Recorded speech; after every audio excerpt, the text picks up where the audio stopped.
There are a variety of ways to add a file to your course page, such as attaching a file directly or using a Google Drive link.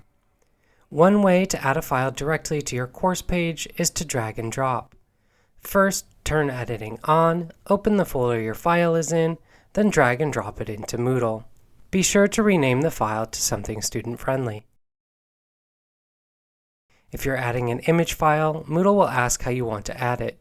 Select Add Media to Course Page if you'd like the image to display for students, or if you'd rather it be a downloadable file that doesn't display, click the Create File Resource option, then hit Upload.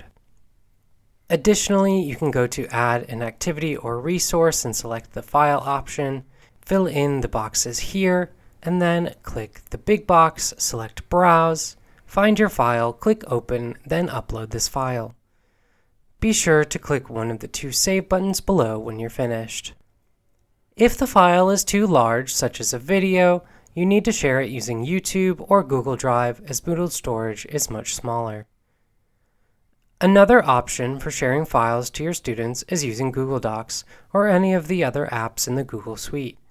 To do so, click Share in the top right corner, and under General Access, change it to Mid-Michigan College so any student who is logged in with their Mid email can easily access the document.